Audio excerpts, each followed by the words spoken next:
Thank you, John. Let's bring in Paris Dennard, RNC's national spokesperson. It is great to have you here, Paris. Really looking forward to getting your thoughts. First, on what was just reported there by David Lee Miller. It's a big discussion that is being had right now that the CDC is blaming racism for the problems that we're having with COVID in minorities, saying it is a serious public health threat. What did you think when you heard that?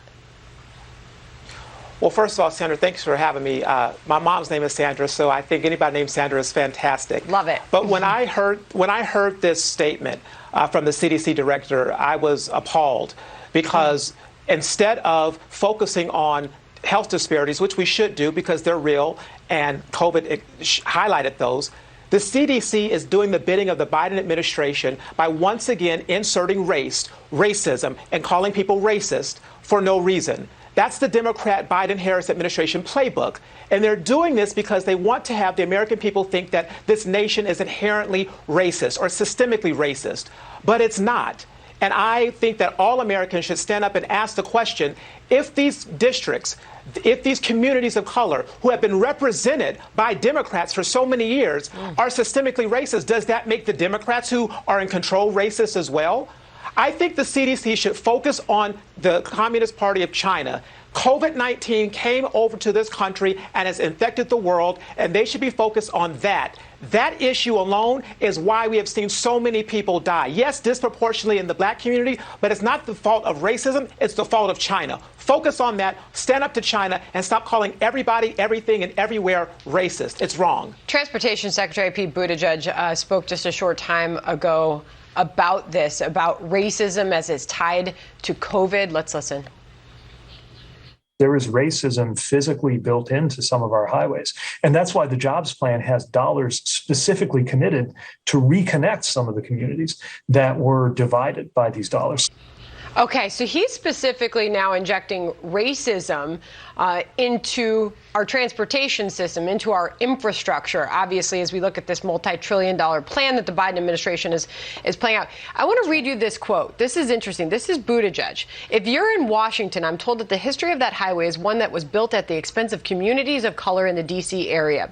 He has, and you've probably heard him talk about this, he is suggesting that there are highways that should be rerouted because they were built to go through minority communities because we shouldn't think that they would be bothered by the inconvenience.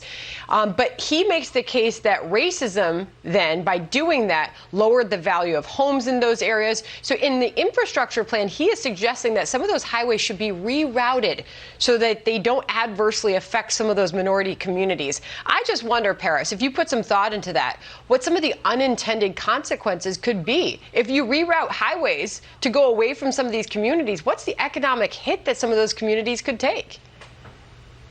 It could be a tremendous hit. But, you know, the flip side of this conversation, Sandra, is the fact that you have a lot of cities that say, let's put in light rail systems. And they say that light rail lines and businesses and homes that are near the light rail lines will actually increase in value. And so there are businesses that want to be near Metro. In Washington, D.C., being near a Metro is actually a good thing. And so it goes both ways. But ultimately, I wish Buttigieg and the Democrats and the Biden and Harris administration will focus on Planned Parenthood. You want to talk about systemic racism. You want to talk about something that has been systemically negatively impacting the black community. That organization, that quote unquote health organization, has been killing black lives from its origin. And yet they stand lockstep behind it and support it. Be honest, be transparent, and be respectful of the fact that racism is not something that is impacting everybody, everywhere, and everything that we do and everything that we are as a country. But I want them to stand up to Planned Parenthood and then have an honest conversation with the American people. Have a conversation about the people that are in charge of these communities, the Democrats who are making these decisions, and ask me, are they racist? They're not going to do that because they're playing politics with people just like they're doing in Georgia. They're doing it on a national scale, and it's wrong, and it needs to stop. Paris, good to get your voice into all of this. Appreciate you joining us. Hope you come back soon. I sure will, Sandra. Thank you. Thank you, and say hello to Sandra, your mother.